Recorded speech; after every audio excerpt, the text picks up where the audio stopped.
So we finally got a break in the rain, and I have been cooped up in the house for days on end. And so I thought I would bring our episode outside and just share a little bit of my world with you. And so I am coming off of a big week and I'm moving slow. And so we're going to go slow together today. So, welcome back to Radiantly Rooted. I am Rachel, your host. And so, if you're new here, I'm glad you found your way. If you are returning, welcome back. Always glad to have you here again. Take your time to get comfortable. Grab something to hydrate with if you would like to. And I just want to share some thoughts recently. It's been a big year for me, a big month for me. In hindsight, I've been thinking about the woman that I used to be, the version of me from 10 years ago. And I've been thinking to myself, asking myself, if I could sit down with her right now, if I could look her in the eyes over a cup of tea or coffee, and if I could tell her what I know, what I've learned, what we've been through, what we've accomplished, what would I say? And so that's what today is. Three things that I would tell her. And one thing I couldn't have known, I couldn't have told her. She had to live it. So we'll get there. And I think you'll relate to at least one of these. But I want to ask you something before we go any further. If you are in a space where it's safe to do so, can you close your eyes for just a second and think about her? The version of you from 10 years ago. How did she show up in her day? What was she wearing? What was she thinking? Because she's going to be in this conversation with us too.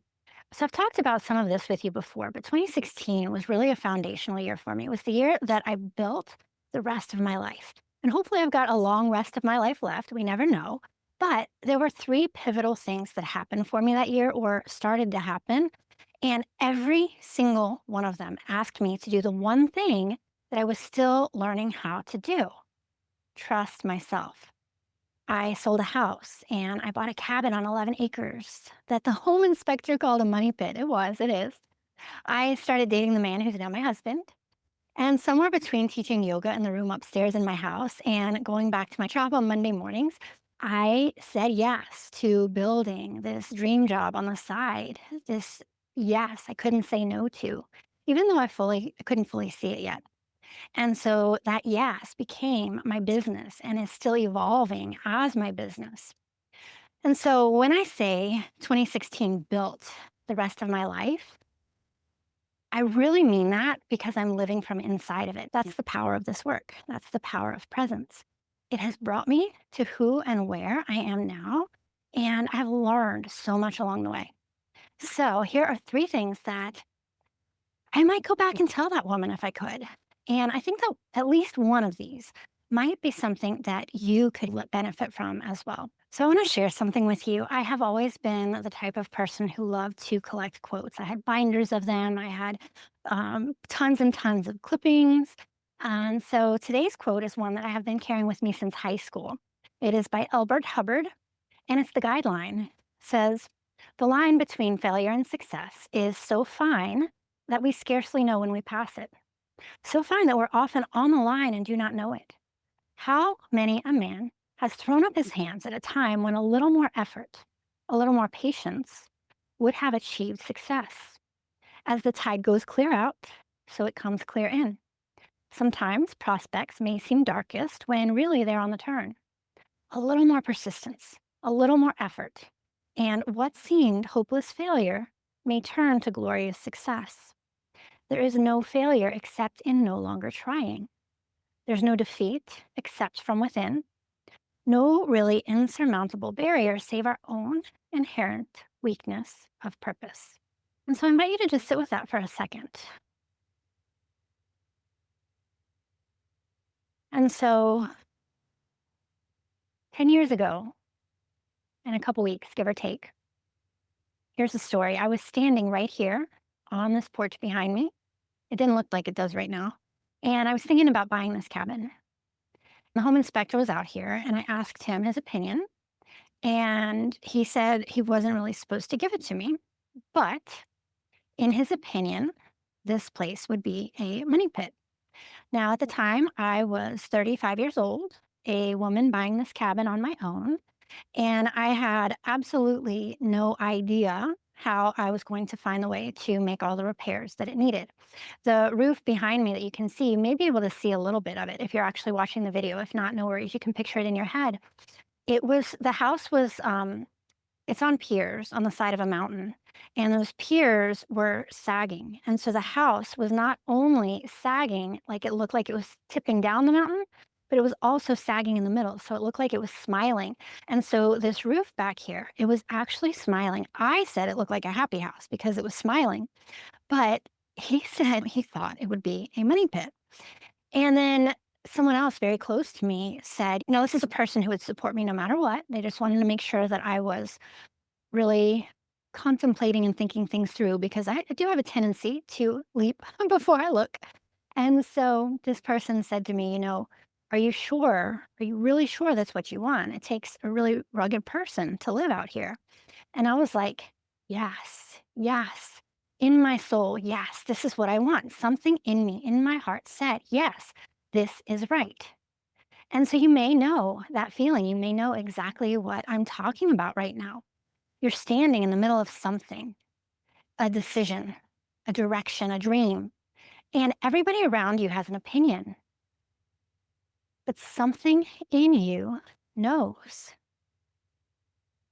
But sometimes it's hard, right? Because the voices in the room, the voices around you, can be louder than your inner voice. And so if I was standing here with that woman right now, the woman who was standing on the same deck 10 years ago, questioning herself, questioning her truths, here's what I tell her, and here's what I tell you.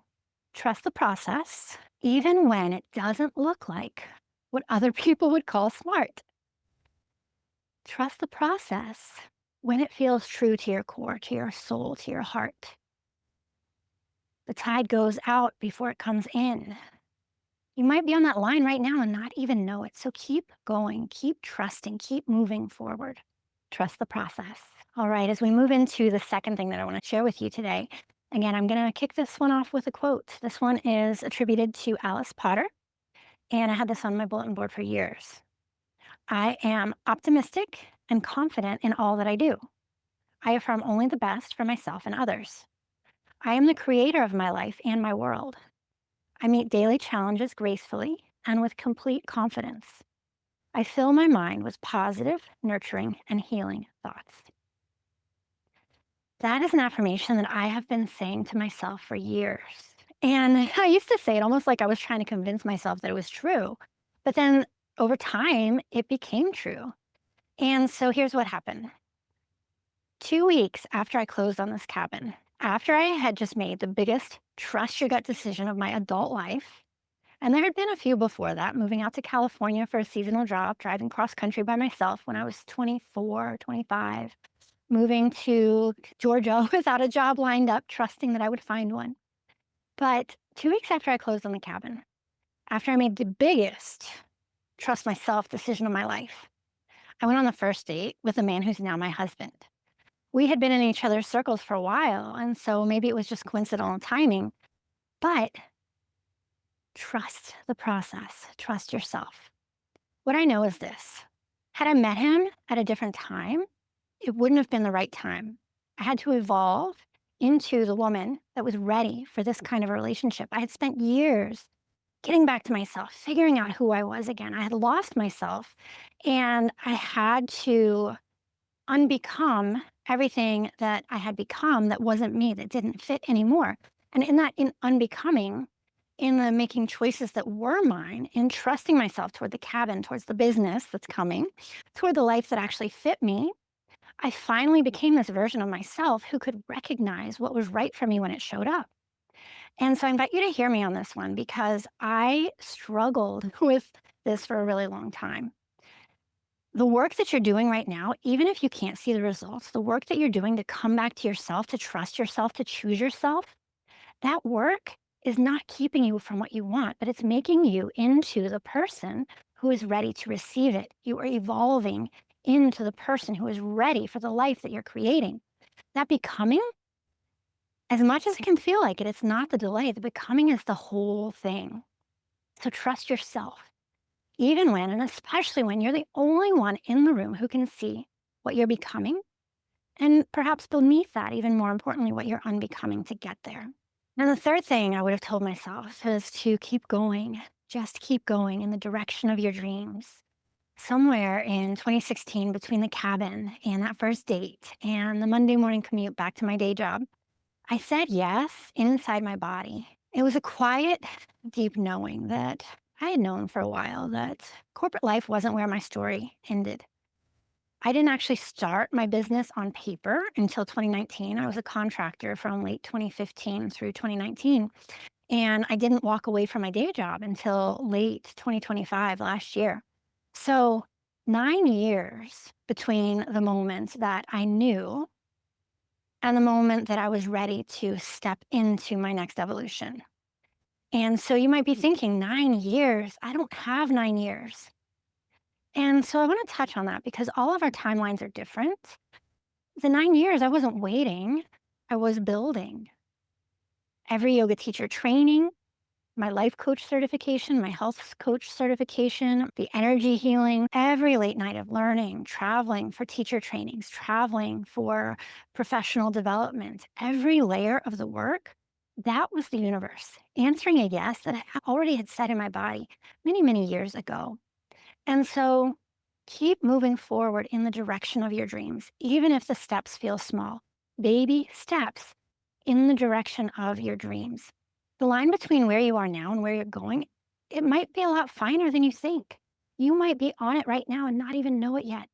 So, like we talked about earlier, that quote, the tide is turning. Keep moving forward steadily in the direction of what you know is true for you. There's no failure except in no longer trying. And then there's one thing that I couldn't have told my younger self, I couldn't have planned for, I couldn't have prepared for. And so, just a trigger warning here, I'm going to be speaking to deep grief. And so, if you want to skip past this section, I invite you to do so. But this was something that I couldn't tell myself. I had to live it. She had to live it. And what I had to learn was that the world will crack you open, probably more than once. You will experience grief that steals your breath, that you genuinely don't know how you're going to survive. And so, if you're going through that now, if you've been through that, my heart goes out to you because I know you know what I mean. And so, what I want to share with you is that it really is as bad as you think it is. I got that from Megan Devine, I think, for full credit. But over time, you will put those pieces back together. I figured out how to put the pieces of myself back together when I shattered, even though there's still a gaping hole. Even if it feels like it takes duct tape and it's hanging on by a thread. But over time, you can put those pieces back together. And I had to learn to allow myself to lean on my family and my friends to let them hold me up when I couldn't do it myself. And to be the person who can hold space for others in their grief, to hold them up when they can't do it. So you let yourself be held when you need to. You do the holding when others need you to. And none of that is weakness. It's just how we were built to do this, how we were built to navigate these times. And so here's what I learned along the way, because 10 years ago, I would not have believed this. And so I'm going to share it anyway. On the other side of that cracking open, before it and even within it, there's joy. And you can be cracked open by joy as well. Joy beyond anything you can currently imagine. A relationship I could only dream of, a home I could only dream of, a life I could only dream of. And I never fixed that hole. It will never heal. And certainly didn't all come together because I've got everything all figured out. Let yourself be in the messy part. Let yourself still be in it. The joy and the grief, they can live in the same body. The body can hold space for both. And that body is yours and it's more than enough. So trust. Trust the process. Trust yourself. Trust the unbecoming. And so I want to leave you with something, another quote. And this is from Melody at the Brave Girls Club. I printed this out a long time ago. I don't know how long ago. And It's been a good reminder for me. Dear sweet girl, today is the most important day ever because today is the one and only day that you have right now. Today, you get to decide what you want to do, how you want to be in the world, how you want to help, and how you want to feel. Today, you get to decide what you want to learn and how you want to spend your time. You don't have yesterday anymore, and you don't have tomorrow yet. So today is the most important day you have. Today, you get to live your life in the way that only you can. Make the most of it, lovely girl. Go out and have the best day ever. Every single thing I've talked about today comes back to the same place. Trust the woman who lives in your heart, not the timeline, not the voices around you. Trust yourself, the voice within. She's been there the whole time. And even if we take some missteps along the way, that's part of the process, right? There's no failure except in no longer trying. My work, the reason that I show up here every week, it's to help you come home to the parts of yourself that you've lost or maybe set aside or edited out because you thought they didn't fit the story that you were supposed to be telling. But is that your story or is it the story you were taught to believe? Because I believe that whisper in your heart has been right your whole life. I think it's been trying to guide you your whole life. And it's so easy to tune it out. I want to help you hear it again. So if today's episode felt a little bit tender for you, I see you.